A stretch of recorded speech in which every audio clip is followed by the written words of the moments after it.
They cast Joanna aside because she could never give them the children they expected.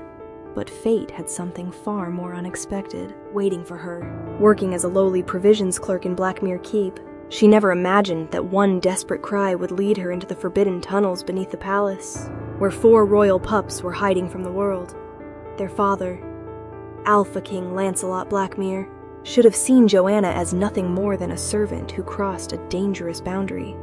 Instead, his 4 sons slowly began trusting the woman everyone else had rejected.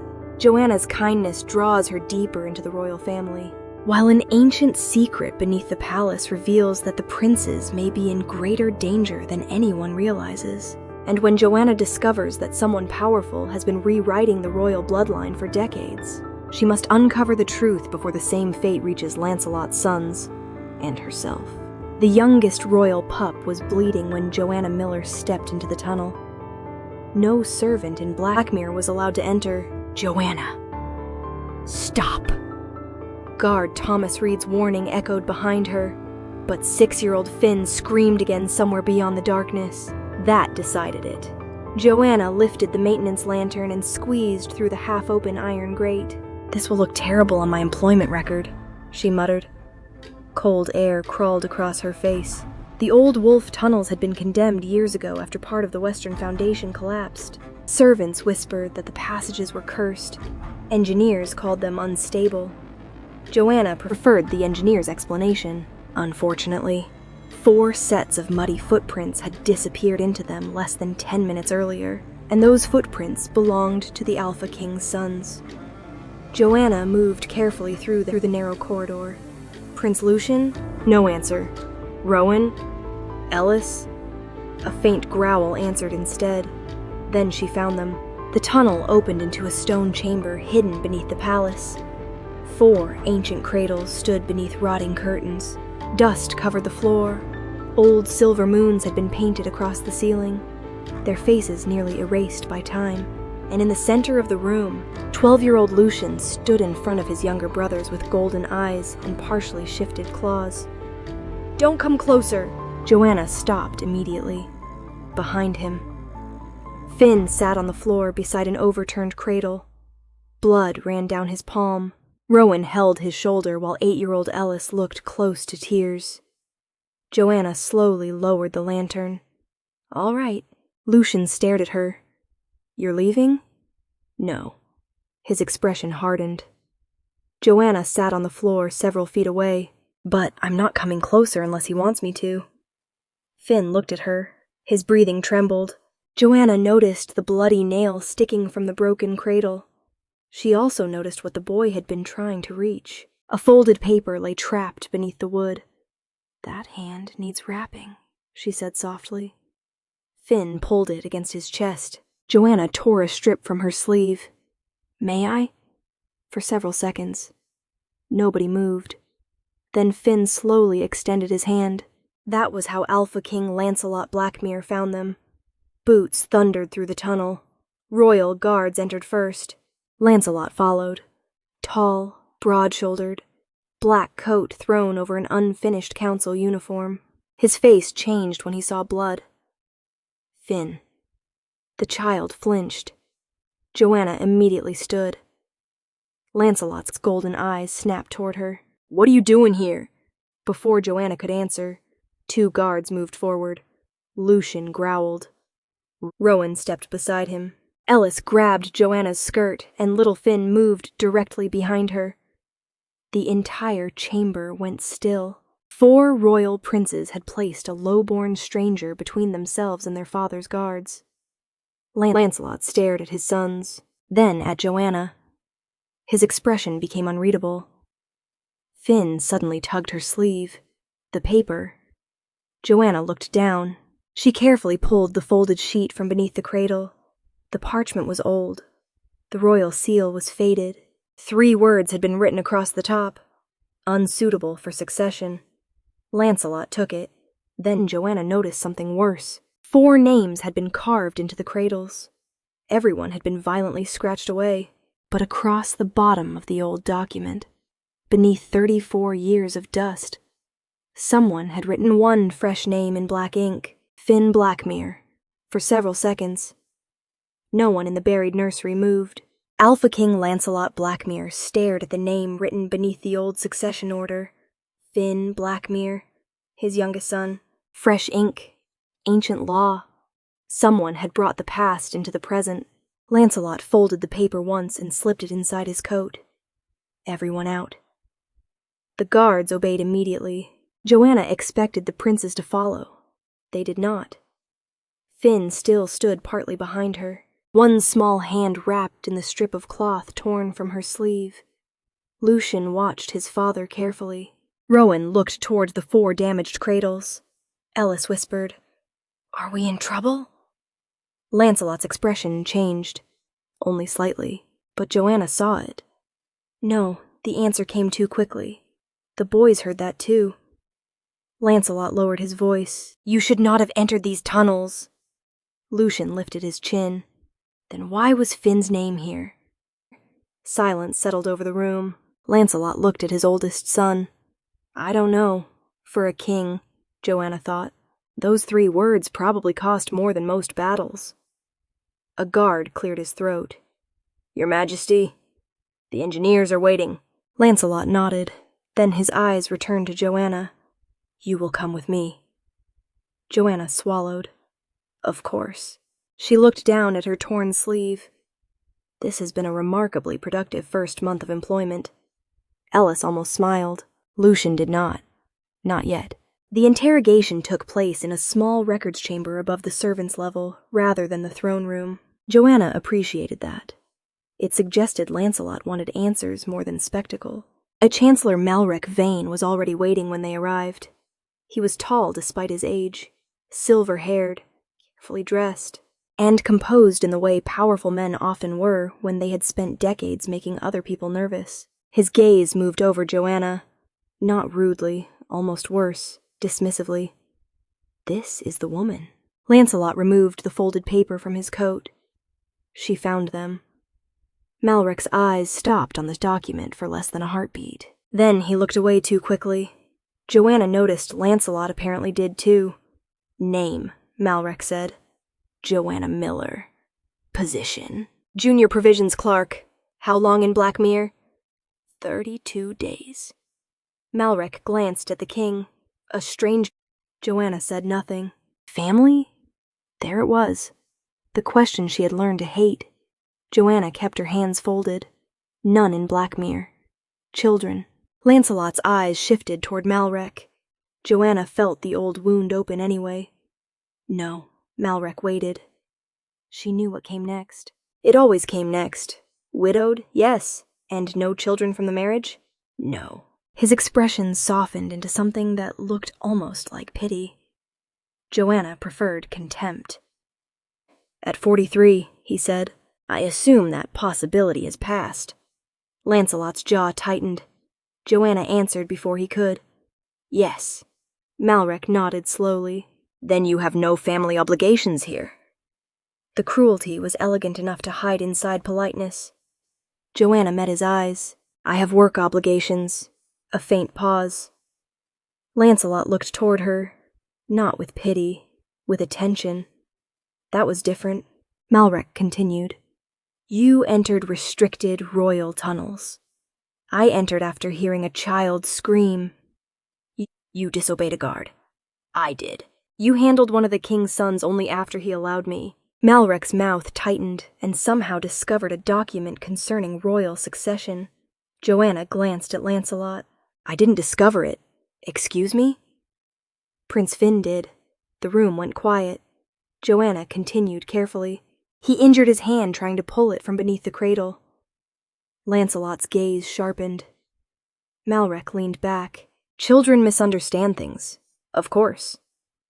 Joanna looked at the folded paper, but ink rarely does. For the first time, Malrek looked directly annoyed. The interview ended 20 minutes later. Lancelot did not dismiss her. He also did not trust her. Joanna could live with that. Trust earned too quickly was usually worth very little. She returned to the lower provisions room by midday. News had arrived before her. Servants always moved faster than royal messengers when gossip was involved. 2 kitchen maids went silent when Joanna entered. A storekeeper suddenly became fascinated by a barrel of onions. Guard Thomas stood near the ledger desk. He looked uncomfortable. Joanna set down her inventory book. "You may say it." Thomas frowned. "Say what?" "Whatever everyone else has already said." He hesitated, then said, "They think you were trying to get near the princes." Joanna opened the ledger. "I was Thomas," blinked. She dipped her pen. They were inside a collapsing tunnel. Near seemed preferable to far. His mouth twitched. Then he became serious. "You understand what I mean?" Joanna did. Of course she did. An infertile widow for motherless royal children. A widowed king. People could build an entire scandal from less. Thomas leaned against the doorway. "You entered a condemned tunnel for children who aren't yours." Joanna looked up. "I noticed." He waited. They still appeared to require rescuing. Thomas stared at her, then quietly laughed. Only once. It felt like the first normal sound of the day. By late afternoon, Joanna was counting winter blankets when a shadow appeared in the doorway. She looked up. Prince Finn stood there alone. He held something against his chest. Joanna immediately rose. "Your Highness." Finn said nothing. His bandaged hand looked clean. That relieved her more than she expected. He walked to the desk and placed a small wooden wolf beside her ledger. One leg had snapped off. Its ears were chipped. The paint had almost completely worn away. Joanna touched it carefully. "Did this belong to you?" Finn shook his head. "To your brothers?" Another shake. Joanna waited. Finally. He whispered, "Mother." Her fingers stopped. "The late Luna." Finn pointed to the broken leg. "Can you fix him?" Joanna looked at the little wolf, then at the boy. "I can try." Finn seemed satisfied with that. He turned toward the door. "Prince Finn." He stopped. "Where did you find it?" The boy looked back. "In Mother's old chest." Then he left. Joanna picked up the wooden wolf. Something rattled inside. She frowned. There should not have been anything inside a carved toy. She examined the broken leg. A narrow hollow ran through the body. Joanna tilted it gently. A tiny roll of parchment slipped onto her palm. Her heartbeat slowed. She opened it. It was not a letter. It was part of a map. And in one corner drawn beside the old tunnels was the same crescent symbol carved above the 4 buried cradles. Joanna stared at it. Then she noticed 2 small words written beneath the symbol. Aura's room. The late Luna had known the hidden nursery existed. Joanna read the 2 words again. Aura's room. For a long moment, the provisions office seemed strangely quiet. The little strip of parchment rested in her palm beside the broken wooden wolf Finn had left behind. The drawing was simple, almost childish. A narrow passage, a crescent symbol, and a small square marked near the western foundation, but the handwriting beneath it was not a child's. Joanna had seen the late Luna's signature on old donation records. The letters matched. She folded the map carefully. Then someone knocked. Joanna nearly dropped it. Guard Thomas stood in the doorway. "The king wants to see you." That sentence has not improved with repetition. Thomas gave her a tired look. "You could try being less suspicious. I work with inventory. Suspicion is how we keep 12 barrels of flour from becoming 9. Despite himself. Thomas almost smiled. Joanna slipped the parchment into the wooden wolf and followed him upstairs. Lancelot did not meet her in a council room. Instead, he waited outside the royal training chamber, through the open doors. Joanna saw Finn standing barefoot on a circular stone floor. Royal healer Orin Hale stood several feet away holding a silver timing rod. Lucian, Rowan, and Ellis watched from a bench near the wall. Finn looked very small. Lancelot stood with his arms folded. "You found something in the toy." It was not a question. Joanna looked at him. "How did you know?" Finn told Lucian. Lucian told no one. Joanna waited. Lancelot's mouth tightened. "Rowan told me." That sounded more believable. Joanna handed at him the broken wolf. He opened the hidden cavity and removed the map. His expression changed when he saw handwriting. Where did Finn find this? In her old chest. Lancelot studied the parchment for several seconds. Then Orin's voice cut across the chamber again. Finn stiffened. The healer raised the silver rod. Shift on command. Finn squeezed his eyes shut. Nothing happened. Orin's tone sharpened. Focus. Finn's breathing changed. Joanna noticed immediately. Too fast. Too shallow. His fingers trembled again. Silver fur flickered across Finn's wrists, then vanished. The boy gasped. Orin stepped closer. Your Highness, control it. Finn backed away. His eyes found Joanna. For 1 second, she saw pure panic. Orin reached toward him. Finn growled. Joanna moved without thinking. Not toward Finn. Backward. She lowered herself onto the bench several feet away. Every adult in the room looked at her. Joanna ignored them. Finn. The boy's eyes remained golden.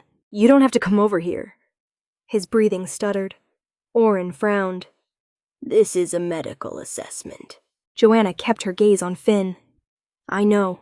Then do not interfere. Lancelot said nothing. Not yet. Finn's small claws scraped against the stone. Joanna placed both hands in her lap. No one is touching you. Finn looked at Orin, then Lancelot, then back at Joanna. You don't owe anyone a performance, she said softly. Silence filled the chamber. Finn's shoulders slowly lowered. One breath, then another. The silver fur along his wrist disappeared. His claws withdrew, Ellis whispered. He stopped. Orin looked irritated rather than relieved. That bothered Lancelot. Joanna saw it in the king's face. Lancelot stepped forward. That is enough for today. Orin turned. Your Majesty, stopping reinforces avoidance.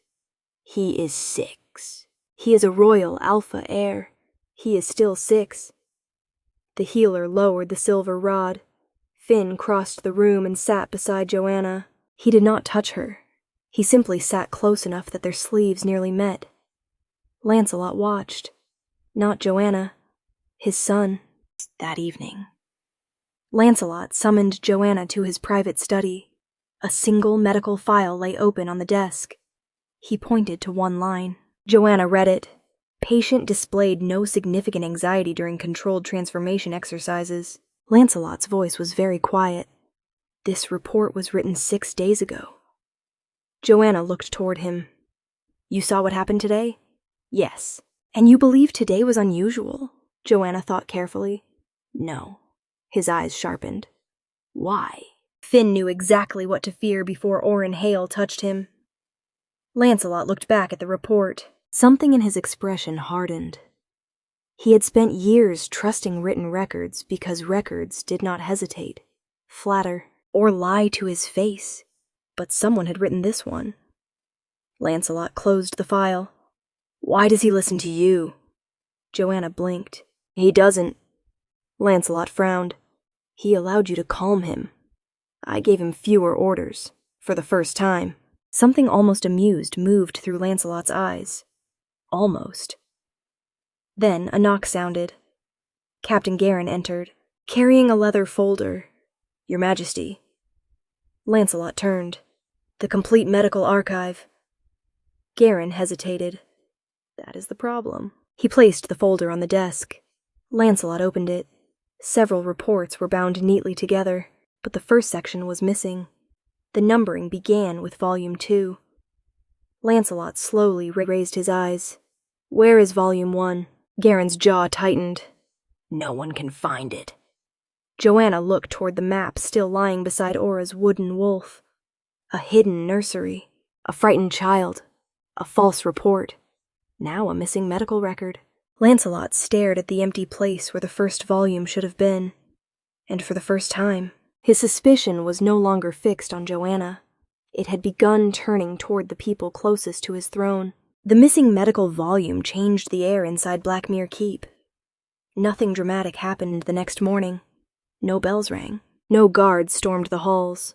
But people spoke more carefully. Doors closed faster. And Joanna noticed Chancellor Malrek Vane twice in corridors where a Lord Chancellor had no obvious reason to be. She noticed something else, too. The princes had begun finding reasons to visit the provisions level. Ellis came first. He appeared beside Joanna's desk, carrying a cracked wooden wheel. It fell off my cart.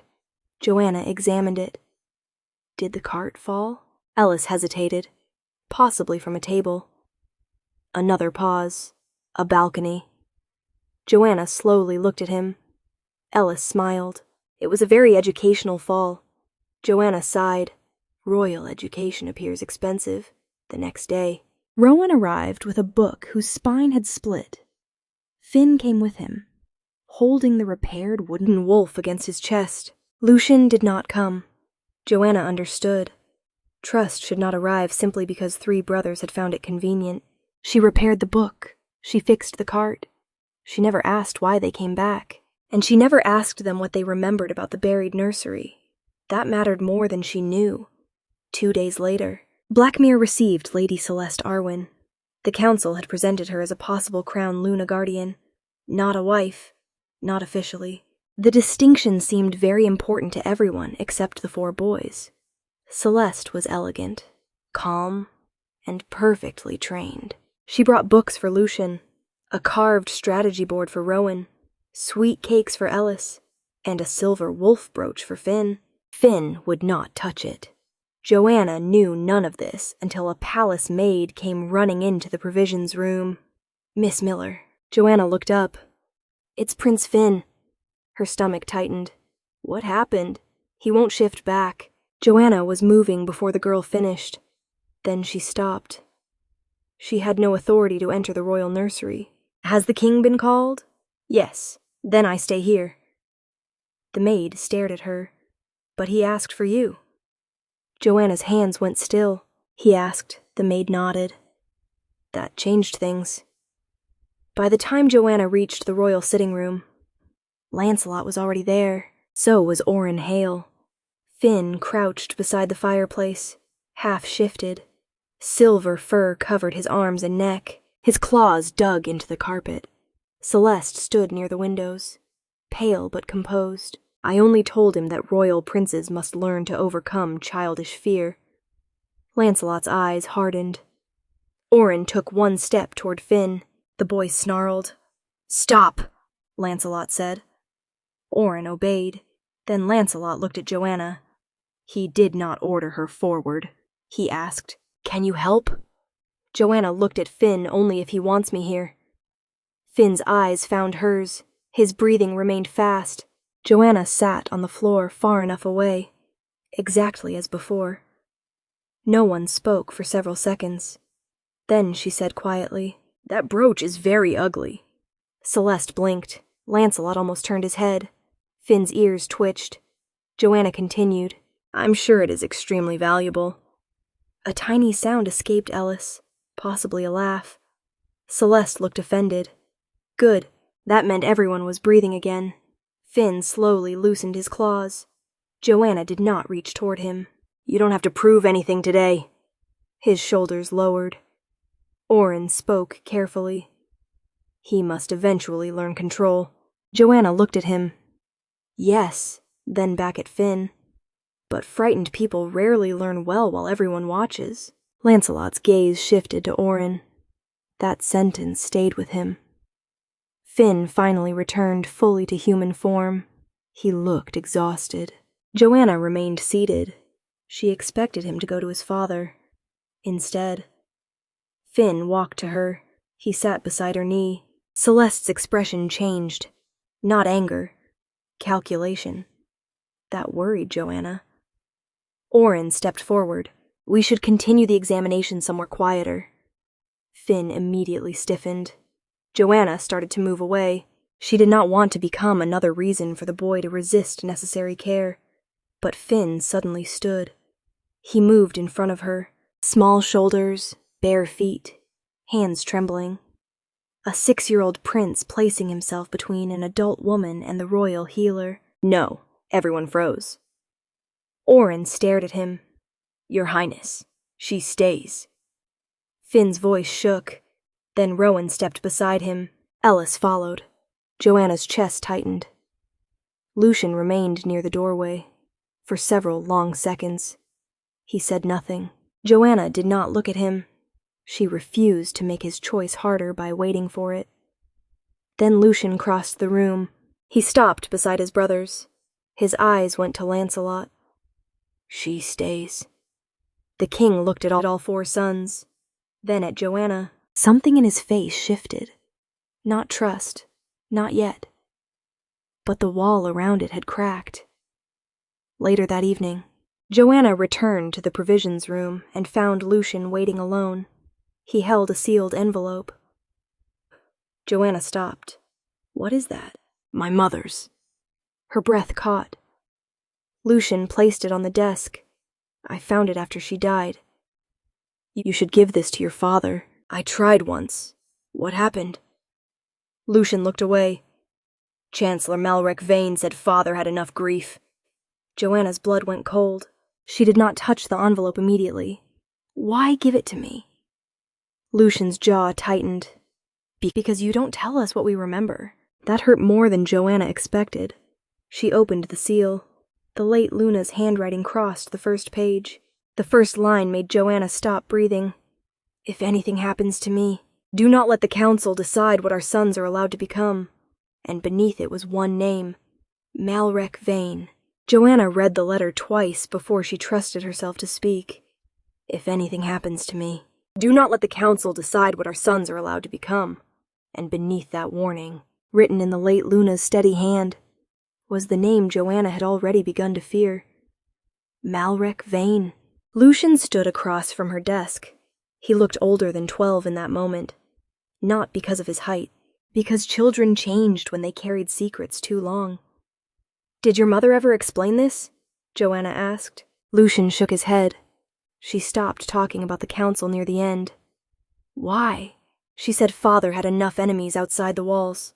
Joanna looked down at the letter. That sounded like had been trying to protect Lancelot, or protect him from something. Neither possibility comforted her. "You were right to keep this," Joanna said. Lucian's jaw tightened. "I should have given it to father sooner." "You were 9 when she died." His eyes dropped. Joanna softened her voice. "You are a child." "Lucian, I'm the heir. You can be both." That answer seemed to unsettle him more than blame would have. An hour later, Lancelot stood in his private study with Aura's letter open beneath the lamplight. He did not speak for a long time. Joanna remained near the door. She had never seen grief become anger so quietly. Lancelot touched the edge of the page. "She wrote this 3 weeks before she died." Joanna said nothing. "She never showed me. She may have meant to." His eyes lifted. "That is a kind way of saying I wasn't listening." Joanna hesitated. "I think grief becomes unfair when we make it responsible for every mistake."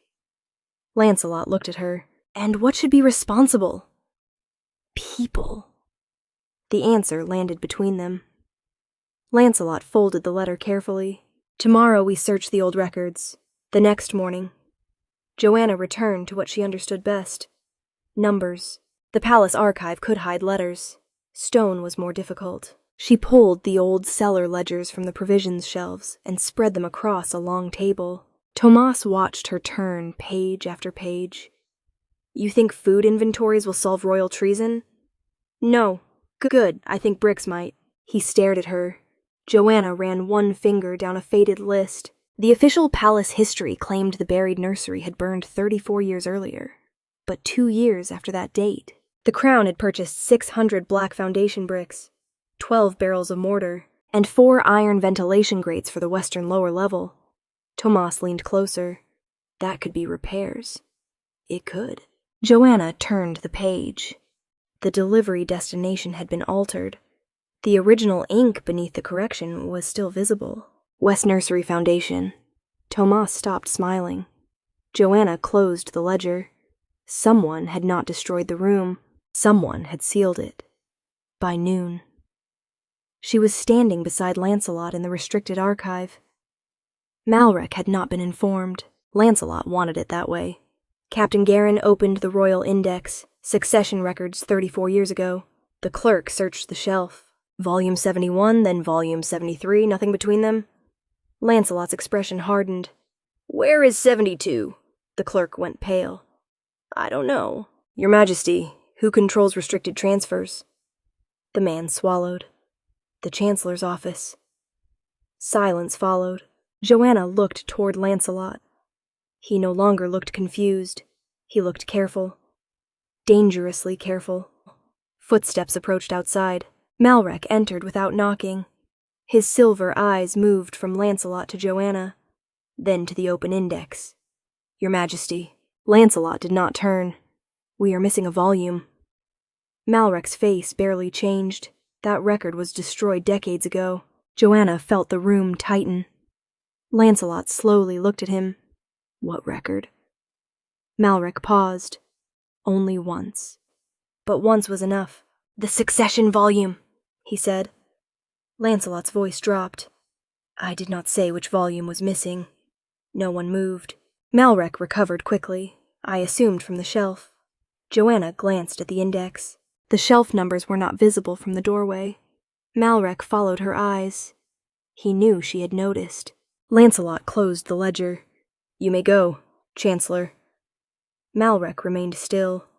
"For your own protection, I would advise against allowing servants to participate in matters of succession." Lancelot's gaze turned cold. "For my own protection?"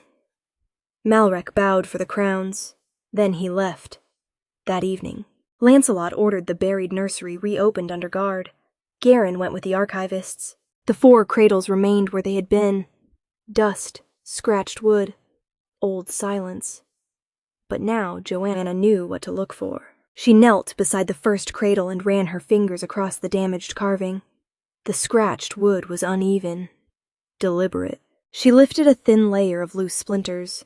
A letter appeared, then another, a name, Adrian. The second cradle revealed Mira, the third Jonas, the fourth, Celine. 4 royal children. 4 names erased from the official family register. Joanna's throat tightened. Lancelot stood behind her. These children existed. Yes. And someone removed them. A small sound came from the doorway. Finn stood there with his brothers. Lucian's face had gone white. Isathi. Finn looked at the cradles, then at his father. Were they bad? Lancelot stared at him. No. Finn's next question was quieter. Then why did they erase them? No king in the room had an answer, but Joanna did. Not the full truth. Just enough. Because sometimes adults are more frightened of difference than children are. Finn looked down at his hands. Lancelot saw it. The fear. The connection forming inside his son's mind. And somewhere beneath the palace, 34 years of silence finally began to break. Finn's question followed Lancelot out of the buried nursery. Then why did they erase them? No one answered him there. Not because the adults had nothing to say. Because every possible answer sounded worse when spoken aloud. By evening, Blackmir Keep had returned to its usual rhythm on the surface. Guards changed posts. Kitchen bells rang. Council clerks carried documents through the upper halls. But beneath that ordinary movement, something had shifted. Lancelot ordered the names from the 4 cradles searched against every surviving royal record. Adrian, Mira, Jonas, Celine. By midnight, Captain Garin found the first trace. Not in a family register. In an old burial ledger. The entries were brief. Adrian Blackmir removed from household protection. Mira Blackmir transferred under continuity authority. A Jonas Blackmir declared medically unsuitable. Celine's entry had been cut from the page entirely. Lancelot stared at the ledger until the candles burned low. Joanna stood near the table. They were children, she said. Lancelot's hands tightened against the wood. They were Blackmir children. Joanna looked at him carefully. Would it matter less if they weren't? His eyes lifted. The silence lasted several seconds. Then Lancelot looked back at the ledger. No, that answer mattered. The next morning, Joanna returned to the provisions office, hoping for a few hours of ordinary work. She lasted 11 minutes. Ellis appeared first.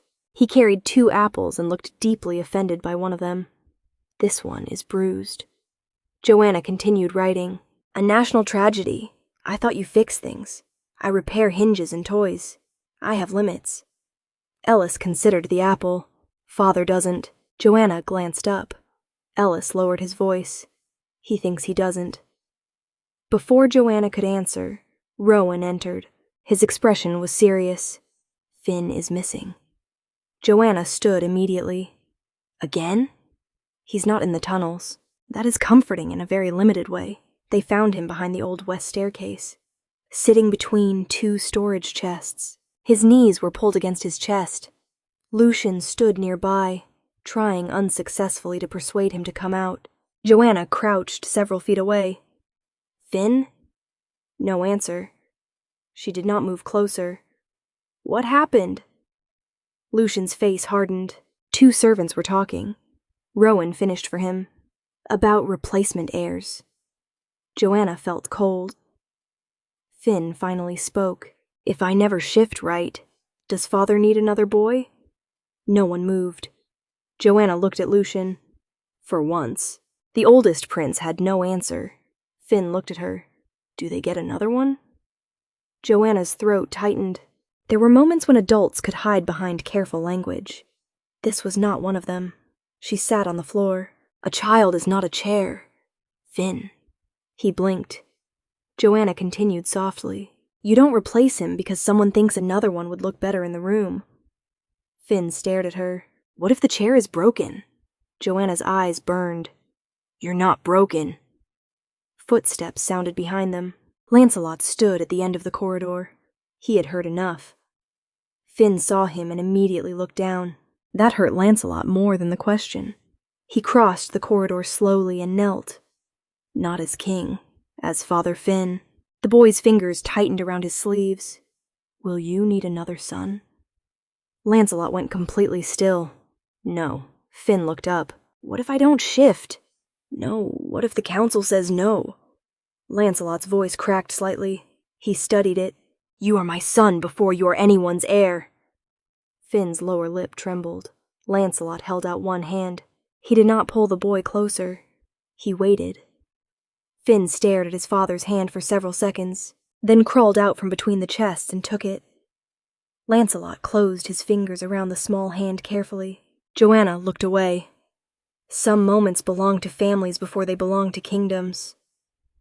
Later that afternoon, Lancelot returned to his study with Joanna. He was angrier now. But beneath the anger was guilt. How did he come to believe that? Joanna folded her hands. Maybe no one told him directly. That is worse. Yes. Lancelot paced once, then stopped. I protected them. Joanna's voice stayed gentle. You protected their bodies. His gaze sharpened. She did not retreat. But children listen to everything adults spill around them. Lancelot looked toward the window. The truth sat heavily between them. A kingdom obsessed with strong blood had taught a 6-year-old that love could be withdrawn for failing an examination. A knock interrupted them.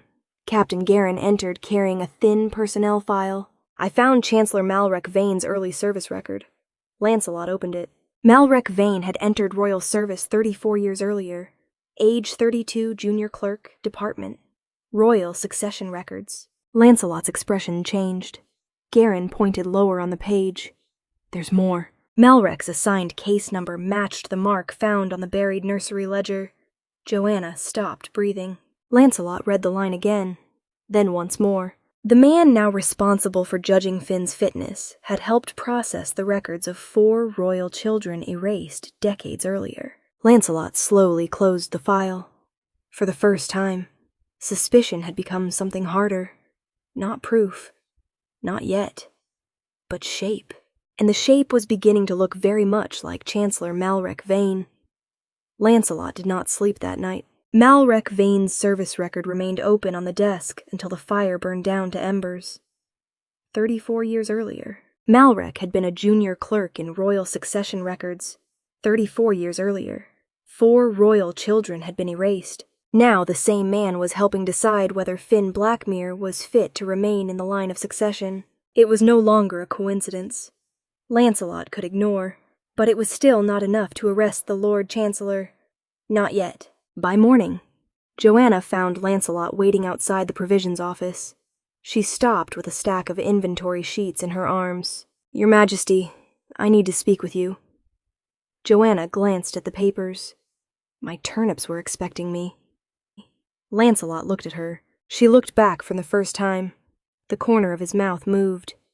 "Your turnips will survive. That is what people always say before winter." He opened the door to the empty records room across the hall. Joanna entered. Lancelot closed it behind them. For several seconds, he said nothing. That made her nervous. Kings usually knew what they intended to say before entering rooms. "I owe you an apology," he finally said. Joanna blinked. That was not what she expected. "When I found you with my sons beneath the palace, I treated you as though you were the danger. You had 4 missing children. That explains my fear." His voice lowered. "Does not excuse everything I did with it." Joanna studied him. Lancelot Blackmir did not look like a man accustomed to apologizing. Perhaps that was why the effort mattered. "You were frightened for them," she said. "Yes, I understand that." He waited. Joanna continued. "But fear can still hurt people." Lancelot's gaze stayed on hers. He could have defended himself. He did not. "You are right." The answer surprised her more than the apology. A knock sounded before Joanna could respond. Captain Garin entered. His expression was grim. "The council has convened early." Lancelot's face hardened. "Without my order? Chancellor Malrek Vane requested emergency review." Joanna felt something cold settle in her stomach. "Of what?" Garin looked at her. "You." The council chamber was already full when they arrived. Malrek stood beside the long black table. Orr and Hale sat 3 chairs away, pale and silent. Several nobles avoided Joanna's eyes. That worried her. Malrek bowed toward Lancelot. "Your Majesty, we were preparing a recommendation. I did not request one." "No, circumstances required initiative." Lancelot took a seat. Joanna remained near the doors. Malrek opened a document. "Joanna Miller has repeatedly exceeded her station, interfered with royal medical care, entered prohibited crown spaces, and established an inappropriate emotional influence over the royal heirs." Joanna said nothing. The words had been chosen carefully. Not one was entirely false. That made them dangerous. Malrek continued, "For the stability of the royal household, I recommend immediate dismissal from palace service." Silence followed. Lancelot looked toward Joanna, then toward his sons, who had appeared in the gallery above. All 4. Finn stood between Lucien and Rowan. Lancelot turned back to Malrek. "Denied." A murmur moved through the room. Malrek's face remained calm. "Your Majesty," I said. "Denied. This woman has no blood connection to the royal family." Lancelot's voice became colder. "That has never been in dispute. She has encouraged dependency." "No." Malrek paused. Lancelot leaned forward. "She has encouraged my sons to speak when the rest of us were more comfortable interpreting their silence." Joanna's breath caught. Malrek looked toward the gallery. "That influence is precisely my concern." Finn moved closer to the railing. Lancelot saw him. Then he stood. "Joanna remains under a crown protection until this investigation is complete." This time the room went completely silent. Malrek's eyes changed, only slightly. But Joanna saw the anger beneath them. So did Lancelot. The council adjourned without resolution. Later, Joanna returned to the buried nursery with 2 archivists. One of the old ledgers had split along the spine.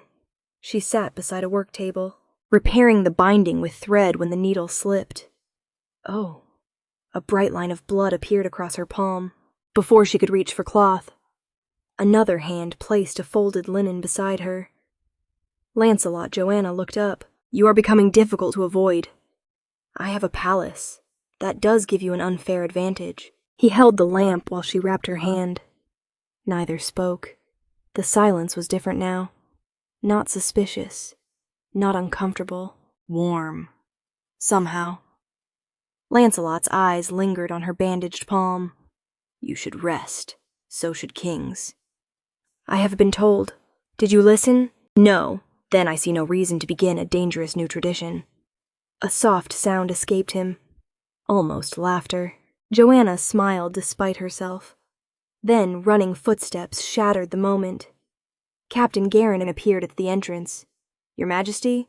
Lancelot turned immediately. What happened?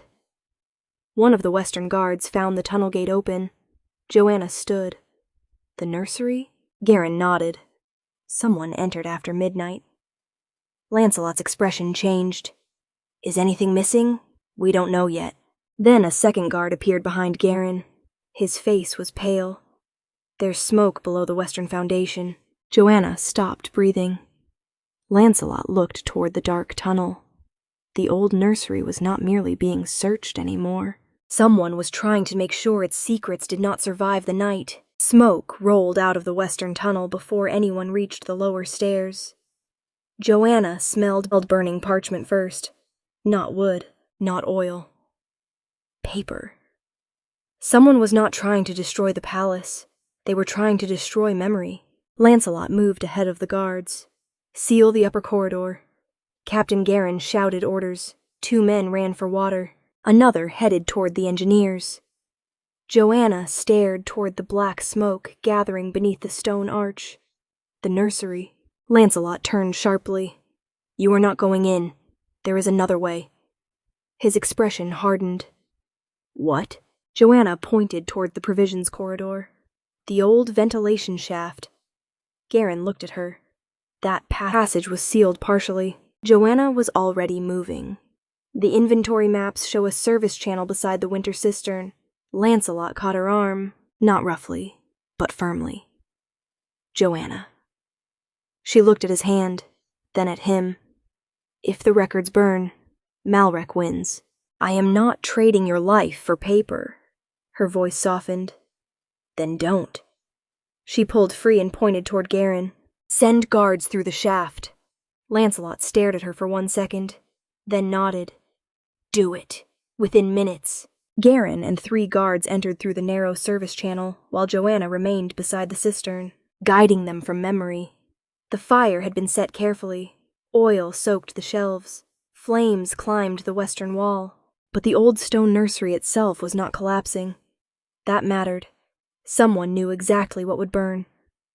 Ledger, Garin shouted through the smoke. Joanna stepped closer to the shaft. North wall, 2nd cabinet. A crash echoed below. Lancelot's jaw tightened. Garin, I'm fine. Another guard coughed. Then something heavy scraped across stone.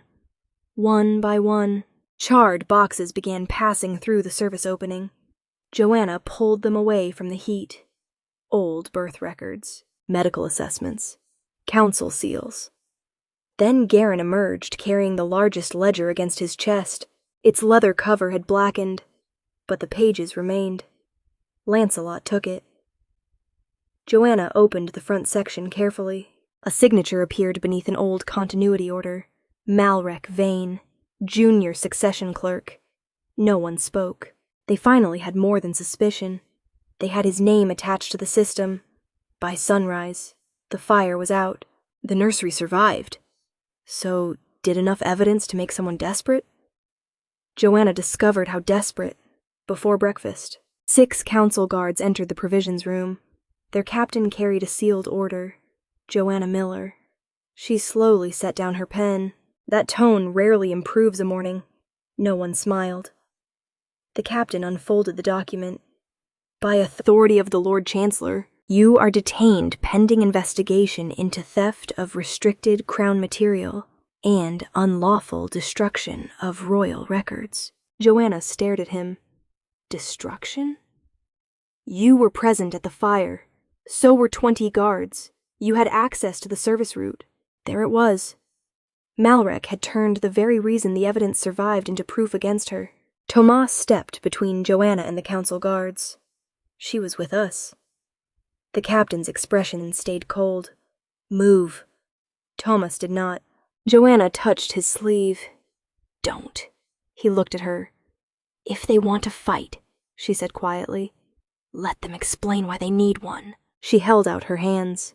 The captain produced iron restraints before he could fasten them. Small footsteps thundered down the corridor. Finn arrived first, then Ellis, Rowan, Lucian. Finn stopped when he saw the irons. No. Joanna's chest tightened. Finn. The boy's eyes flashed gold. Silver fur spread over his wrists. The guards shifted uneasily. Lucian stepped forward. You cannot take her. The captain bowed slightly. Your Highness, stand aside. No. Joanna moved before the confrontation worsened. She knelt in front of Finn. His breathing had already become too fast. Look at me. He did. I am frightened, she whispered. Finn blinked. But being frightened does not mean we stop thinking. His claws trembled. They'll hurt you. Maybe they will try. His eyes filled. Joanna forced herself to remain calm. Don't become afraid just because I am. The boy swallowed slowly, painfully. The fur disappeared from his wrists. Joanna stood. Then Lucian moved. He placed himself between her and the council guards. Not growling, not threatening, simply standing. The oldest royal heir looked directly at the captain. She stays. The guard hesitated. Then another voice came from behind them. She does. Lancelot entered the corridor. The council guards immediately lowered their heads. Malrec appeared several steps behind him, perfectly composed. Lancelot looked at the restraints, then at Joanna, then at Malrec. You ordered this? Malrec inclined his head. The evidence required immediate action. What evidence? She had knowledge of the alternate access route. So did the provisions office. She handled restricted documents. At my order, Malrec's expression barely moved. Lancelot stepped beside Lucian. Father and son now stood between Joanna and the guards. No one takes her anywhere without my order. Silence. Malrec's voice dropped. You are allowing personal attachment to compromise the crown. Lancelot's eyes turned cold. No. No, he glanced toward the four boys. I am finally noticing who has been compromising it. Malrec's face changed. For the first time, the mask slipped only slightly, but enough. Then footsteps approached from the far corridor. Royal healer Oren Hale appeared. He looked exhausted. His hands shook. Malrec turned toward him. Oren stopped for several seconds. Neither man spoke. Then Oren looked at Lancelot. I need to confess something. Malrec's face went still. Oren swallowed. I signed Finn's reports. Lancelot said nothing. The healer's voice broke. But Chancellor Malrec Vane told me what they needed to say. And suddenly, the conspiracy was no longer buried in old paper. It had found a living witness. Oren Hale's confession changed everything. By noon, the great council hall was full. Nobles filled the black benches. Senior guards stood along the walls. Scribes waited with sharpened quills while the four princes sat together beneath Lancelot's throne. Joanna remained near the side aisle. Not hidden, not displayed, simply present. Across the chamber, Chancellor Malrec Vane stood alone. He looked older than he had the day before, but not defeated. Not yet. Lancelot entered last. Everyone rose. He took his place before the throne, but did not sit. This hearing concerns the attempted manipulation of royal succession, falsification of medical records, destruction of crown evidence, and misuse of continuity law. Malrec lifted his chin. Then we should begin with the law itself. Lancelot looked at him. Malrec continued. The bloodline continuity statute exists for one reason, to protect Blackmir from hereditary weakness. A murmur moved through the chamber. Joanna felt Finn's eyes drop toward his hands. Lancelot noticed. So did Lucian.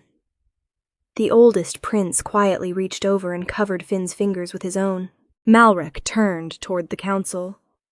The king's youngest son has demonstrated delayed shifting, instability under pressure, and resistance to medical instruction. Orin stood abruptly. Those reports were altered. Every head turned. The healer's face was pale. I signed them. His voice shook. But Chancellor Malresh Vane instructed me to describe Prince Finn's fear as hereditary instability. Malrek did not look at him. You acted voluntarily. Yes. Orin swallowed. And I was a coward. That silence was heavier than denial. Captain Garin stepped forward next. He placed the recovered ledger on the evidence table. The document survived the fire beneath the western foundation. A clerk opened it. Malrek's old signature appeared beneath a continuity order, dated 34 years earlier.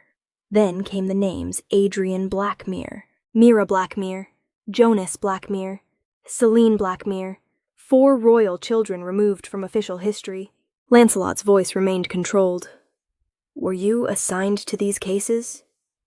Malrek finally looked at him. Yes. Joanna felt Finn stiffen. Malrek did not apologize.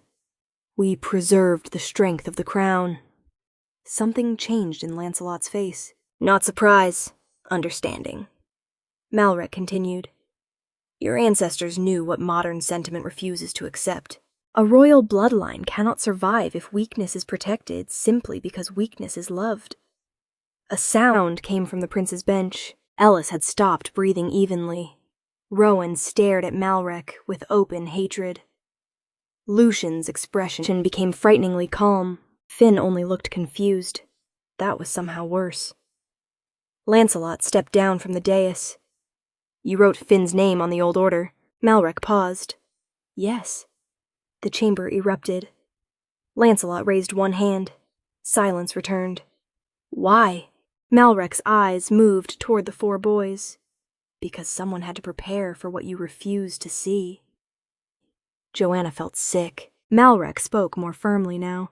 Prince Lucian carries too much emotional responsibility. Rowan distrusts authority. Ellis lacks discipline. Finn may never shift properly. The royal household is unstable. Lancelot's jaw tightened. And your solution?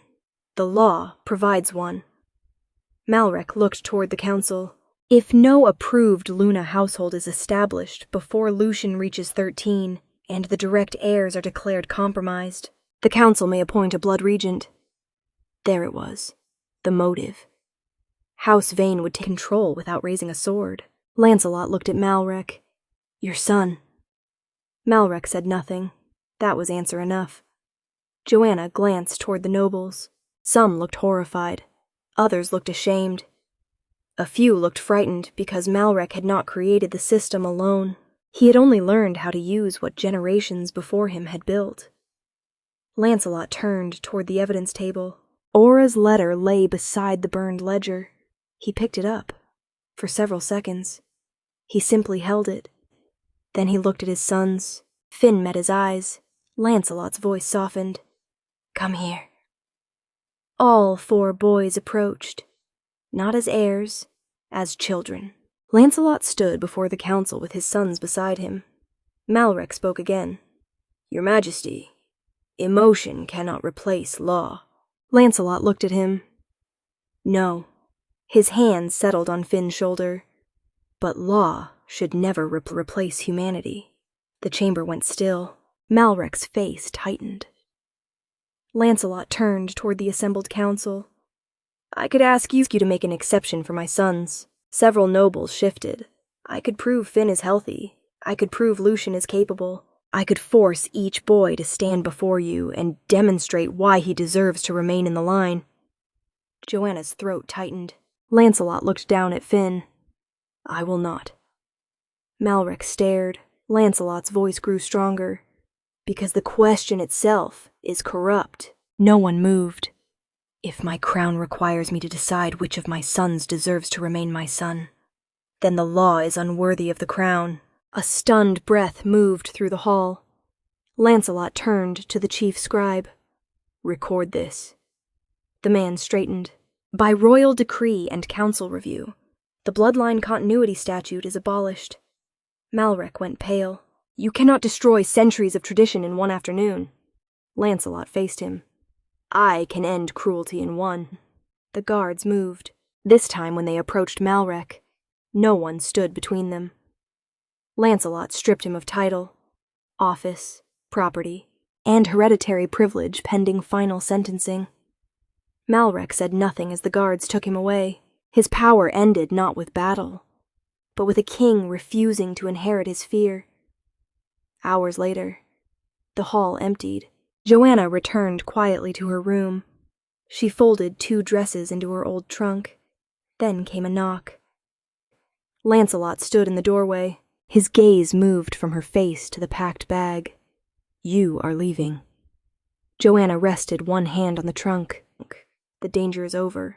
His expression changed. For Blackmir. She looked at him.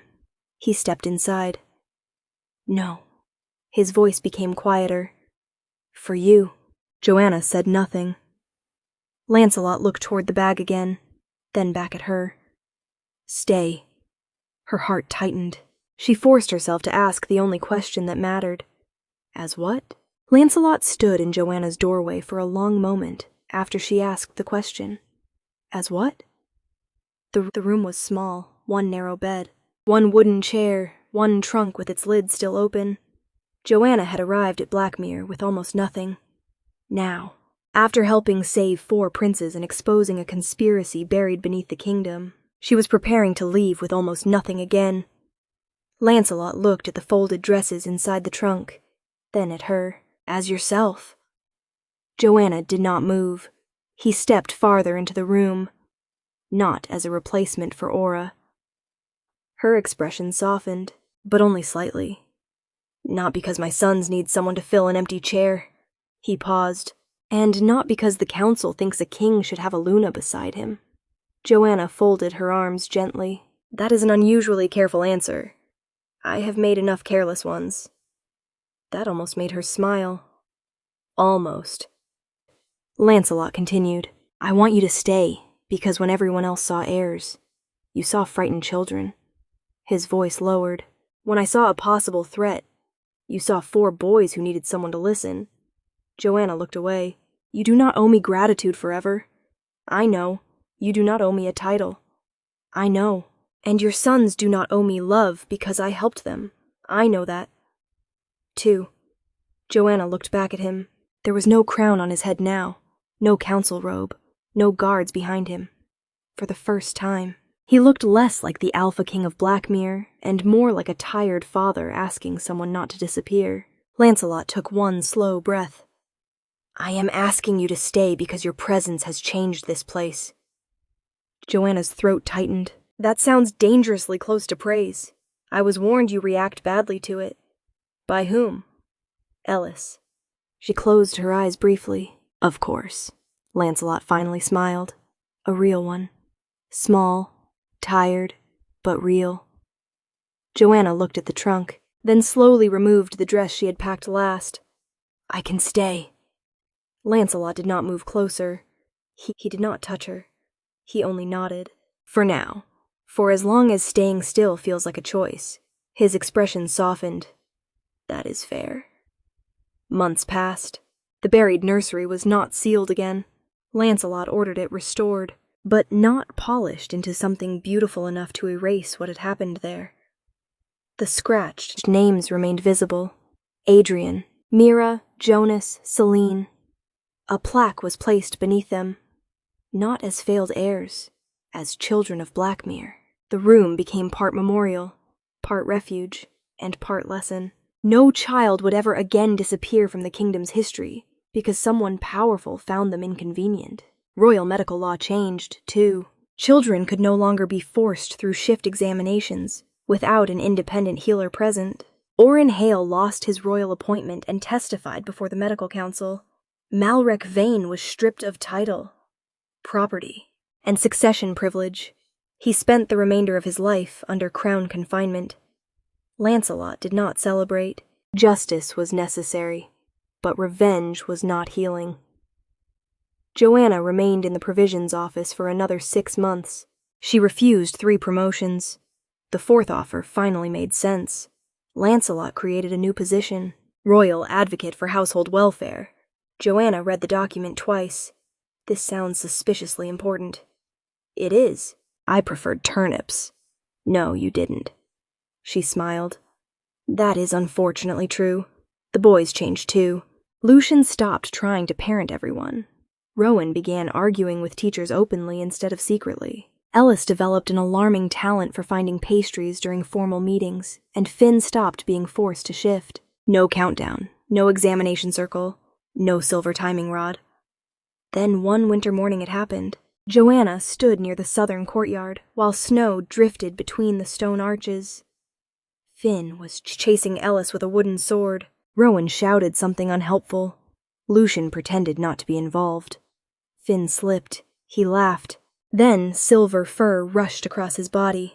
Not painfully, not violently. Naturally. A small silver wolf tumbled into the snow. Everyone froze. Finn looked down at his paws, then up. No one cheered. No one demanded he do it again. Lancelot slowly crouched. Finn stared at him, then bounded forward and knocked his father backward into the snow. Ellis screamed with laughter. Rowan followed. Lucian finally surrendered his dignity and joined them. Joanna stood several feet away, smiling. Lancelot looked over the pile of boys toward her. Something passed between them. Not surprise, not destiny, recognition. Later that spring, Lancelot asked Joanna to walk with him through the palace garden. No council present, no ceremony, no audience, just the 2 of them, beneath trees beginning to bloom. He stopped beside an old stone bench. Joanna. She looked at him. I love you. No grand speech followed. That made the words stronger. Joanna's breath caught.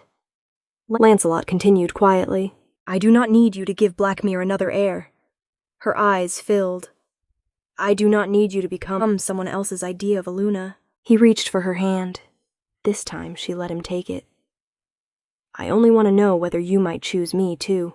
Joanna looked at the man who had once suspected her, then at the father who had changed a kingdom for his sons.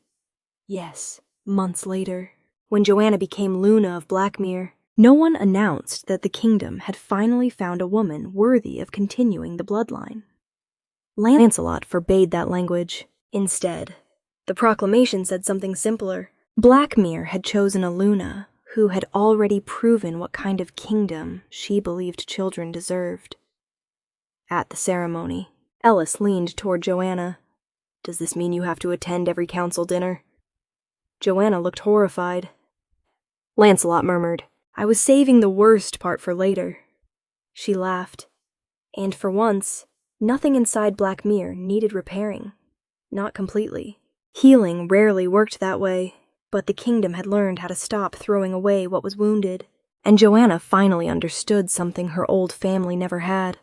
She had never been empty. She had never been useless. Her legacy was not measured by the children she could give birth to. It was measured by the lives that became safer because she had chosen to stay. So Joanna's story has finally reached its quiet place. And if you're still here with me after everything she endured, thank you. She was betrayed by people who should have protected her, misunderstood by people who never bothered to know her, and judged for something she could not change. But Joanna never begged anyone to see her worth. She did not chase the people who rejected her. She walked away with her dignity, even when it hurt. That may be the strongest thing she ever did. Life does not always give us the apology, fairness, or understanding we deserve. But we still get to choose what we do next. We can keep handing our value to people who misuse it, or we can quietly take it back. Joanna chose herself before anyone else truly chose her, and maybe that is why love finally found her in a healthier form.